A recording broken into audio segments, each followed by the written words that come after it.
Hello കൂട്ടുകാരെ, മഴതോരും മുൻപേ ഇന്നത്തെ എപ്പിസോഡ് വിശേഷങ്ങൾ എന്തൊക്കെയാണെന്ന് നോക്കാം. അതിനു മുൻപ് നിങ്ങൾ ഈ ചാനൽ സബ്സ്ക്രൈബ് ചെയ്തിട്ടില്ലെങ്കിൽ സബ്സ്ക്രൈബ് ചെയ്യുക, അതിനുശേഷം ലൈക്ക് ചെയ്യുക.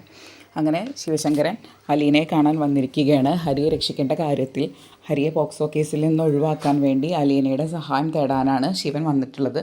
പക്ഷേ അലീനയുടെ ഗ്രൗണ്ട് വ്യക്തമാക്കുകയാണ്. അതായത്, എനിക്ക് ഈ ഒരു കാര്യത്തിൽ ഒന്നും ചെയ്യാൻ കഴിയില്ല, അവൻ തെറ്റ് ചെയ്തിട്ടില്ലെങ്കിൽ, അവൻ പോക്സോ കേസ് പ്രായപൂർത്തിയാവുന്നതിന് മുൻപ് ശരണ്യെ ഉപദ്രവിച്ചിട്ടില്ലെങ്കിൽ അങ്കിൾ നിയമത്തിൻ്റെ വഴിയെ പോകുന്നതായിരിക്കും കുറച്ചുകൂടെ നല്ലത്, അല്ലാതെ ഇതിലെനിക്കൊന്നും ചെയ്യാനില്ല എന്ന് പറഞ്ഞ് അലീന കൈയൊഴുകുകയാണ്. അപ്പോൾ എന്നിട്ട് അലീന ചോദിക്കുകയും ചെയ്യും, അങ്കിളിന് എന്നോട് വിഷമം വല്ലതുണ്ടോ ഞാനിങ്ങനെ പറഞ്ഞത് കാരണം? ഞാൻ എന്തിനു വിഷമിക്കണം മോളെ, അവൻ ചെയ്ത തെറ്റിന് അവൻ അനുഭവിക്കേണ്ടേ, പക്ഷേ മകനായി പോയില്ലേ, എന്ത് ചെയ്യാനാ എന്ന് പറഞ്ഞ് അലീനയോട് യാത്ര പറഞ്ഞ് വൈജയുടെ മുറിയിലോട്ട് ശിവശങ്കരൻ കയറി ചെല്ലുകയാണ്. അപ്പോൾ വൈജ മുറിയൊക്കെ അടച്ച് ഇട്ടായിരിക്കുന്നത്. അപ്പോൾ നീ എന്തിനാണ് ഇങ്ങനെ മുറി അടച്ചിരിക്കുന്നത്, നിനക്കിതൊക്കെ ഒന്ന് തുറന്നിട്ടൂടെ എന്ന് ചോദിക്കും. അതിന് എന്നെ കാണാൻ ആര് വരാനാ, ചത്താൽ പോലും തിരിഞ്ഞു നോക്കാത്തൊരു ഭർത്താവും നന്ദിയില്ലാത്ത മക്കളും. അപ്പോൾ നീ അലീനയോട് വൈജയോട് ശിവശങ്കരൻ പറയുന്നത്, അപ്പോൾ നിനക്കെന്തോ പ്രശ്നമുണ്ടെന്ന് നീ മനസ്സിലാക്കണ്ടേ, അവരെല്ലാവരും നിന്നോട് ഇങ്ങനെ പെരുമാറുമ്പോൾ. എനിക്കൊരു പ്രശ്നമില്ല, ഞാൻ അലീനയോട് ഇവിടെ നിന്ന് ഒഴിഞ്ഞു പോകാൻ പറഞ്ഞിട്ടുണ്ട്, അവളെ ഒഴിഞ്ഞു പോകാമെന്നും പറഞ്ഞിട്ടുണ്ട്. അതിനുശേഷം ഈ വീട്ടുകാരായിട്ട് ആരെയായിട്ടും അവൾ യാതൊരു ബന്ധവും നിലനിർത്താൻ പാടില്ല, അതുമാത്രമാണ് എനിക്കുള്ള ആവശ്യം.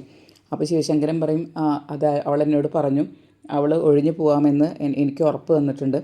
പക്ഷെ ബന്ധം വയ്ക്കില്ലേ അതൊന്നും എനിക്കൊന്നും പറയാൻ പറ്റില്ല, പക്ഷേ അവൾ ഒഴിഞ്ഞു പോകാൻ തയ്യാറാണ് എന്ന് പറഞ്ഞ് അവരെ കോൺവെർസേഷൻ അവസാനിപ്പിക്കുകയാണ്. പിന്നെ നമ്മുടെ രേവതിക്കുട്ടി അലീനേനെ വിളിക്കുകയാണ്. അപ്പോൾ ശബ്ദം കേട്ടപ്പോൾ തന്നെ രേവതിക്കുട്ടിക്ക് മനസ്സിലാവും അലീന റിക്കവർ ആയിട്ടുണ്ടെന്ന്. അപ്പോൾ അലീനയോട് പറയും, ഞാൻ ചേച്ചി ഒരു കാര്യം പറയാൻ വേണ്ടിയാണ് വിളിക്കുന്നത്, വേറെ ഒന്നുമല്ല, ഇന്നലെ ചിന്നിക്കുട്ടിയുടെ ഓർഫനേജിൽ നിന്നും അവിടുത്തെ സിസ്റ്റർ എന്നെ വിളിച്ചിരുന്നു. തിരുവല്ലയിലുള്ള ഒരു റിച്ച് ഫാമിലി അവളെന്നെ ദത്തെടുക്കാൻ തയ്യാറായി നിൽക്കുന്നുണ്ട്, ആ കാര്യം ചോദിക്കാനാണ് അവരെന്നെ വിളിച്ചത്. ഞാൻ എന്ത് പറയാനാ, ചേച്ചിയോട് കൂടി ചോദിച്ചിട്ട് പറയാമെന്ന് വിചാരിച്ചു. അപ്പോൾ അലീന പറയും, അത് നല്ലൊരു കാര്യമല്ലേ, കാരണം നിനക്ക് കിട്ടിയ പോലത്തെ ഒരു സന്തോഷകരമായ ജീവിതം അവൾക്ക് കിട്ടുകയാണെങ്കിൽ അവളുടെ ഭാവി സേഫാവും.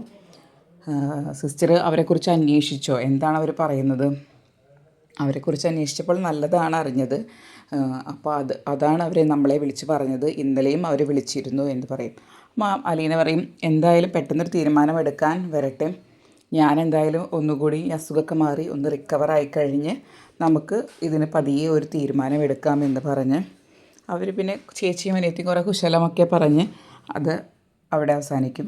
പിന്നെ നമ്മൾ കാണിക്കുന്നത് നമ്മുടെ ശരണ്യയുടെ അച്ഛനാണ്. ശരണ്യയുടെ അച്ഛൻ ഭക്ഷണം കഴിച്ചുകൊണ്ടിരിക്കുകയാണ്. ഈ സമയത്ത് ശരണ്യയുടെ അമ്മ ഒരു ഫോണുമായിട്ട് വരും. നിങ്ങളുടെ ഫോണിലോട്ട് ഒരാൾ വിളിക്കുന്നുണ്ട്, നമ്പറാണെന്ന് പറയും. ശരി എന്ന് പറഞ്ഞ് ഫോൺ എടുത്ത് നോക്കുമ്പോൾ മറ്റേ തലയ്ക്ക് നമ്മുടെ ഹരിയുടെ അച്ഛനായ ശിവനാണുള്ളത്.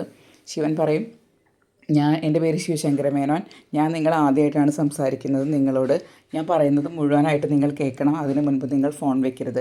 അപ്പോൾ ശരണ്യയുടെ അച്ഛൻ ചോദിക്കും, നിങ്ങൾ ആരാണ്, നിങ്ങൾക്ക് എന്താണ് ആവശ്യം? ഞാൻ ഹരിയുടെ അച്ഛനാണ്, നിങ്ങളുടെ മകളെ ഉപദ്രവിച്ച കേസിലുള്ള ഹരി, അവൻ തെറ്റ് ചെയ്തിട്ടുണ്ടെന്ന് എനിക്കറിയാം, അതിനവൻ ജീവപര്യന്തമോ എന്ത് ശിക്ഷ വേണമെങ്കിലും ലഭിച്ചോട്ടെ, പക്ഷേ പോക്സോ കേസിൽ അവൻ ഉൾപ്പെടുത്തരുത്, അതവൻ ചെയ്യാത്ത കുറ്റമാണ്, അതുകൊണ്ട് അതിൽ ദയവീത് അവനെ ഉൾപ്പെടുത്തരുത് എന്ന് പറയുകയാണ്.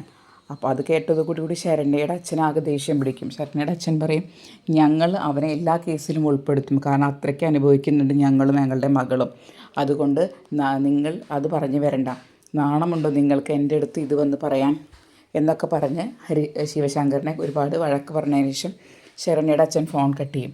എന്നിട്ട് ശരണ്യയുടെ അമ്മോട് പറയും, നാണമുണ്ടോ അയാൾക്ക് എന്നെ വിളിച്ച് ഇങ്ങനെ സംസാരിക്കാൻ, നമ്മൾ ഏതവസ്ഥയിലൂടെയാണ് കടന്നു പോകുന്നത്, നമ്മൾക്ക് ഒരു മനുഷ്യരുടെ മുഖത്ത് നോക്കാൻ പറ്റുന്നുണ്ടോ, അതേപോലെ അയാളും കിടന്ന് അനുഭവിക്കട്ടെ, അയാളും ഇതേ അവസ്ഥയിലൂടെ കടന്നു പോകുമ്പോഴേ നമ്മളുടെ ബുദ്ധിമുട്ട് എന്താണെന്ന് അയാൾക്ക് തിരിച്ചറിയാൻ പറ്റുകയുള്ളൂ എന്നൊക്കെ പറഞ്ഞ് ഒരുപാട് ദേഷ്യത്തിൽ അയാൾ സംസാരിക്കും.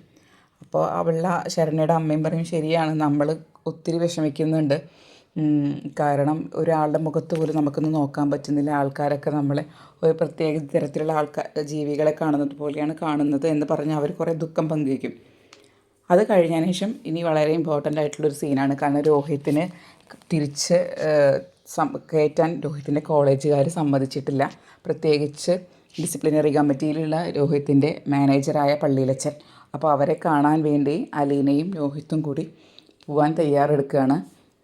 അപ്പോൾ അലീന തനിച്ചല്ല, രോഹിത്തിനെയും കൊണ്ടാണ് അവൾ പോകുന്നത്. അപ്പോൾ അതിനു മുൻപ് ഭക്ഷണമൊക്കെ ഒരുമിച്ച് കഴിച്ച് ഇവരവിടെ നിന്ന് പോകാൻ തയ്യാറെടുക്കുകയാണ്. ഇത്രയുമാണ് ഇന്നത്തെ കഥ.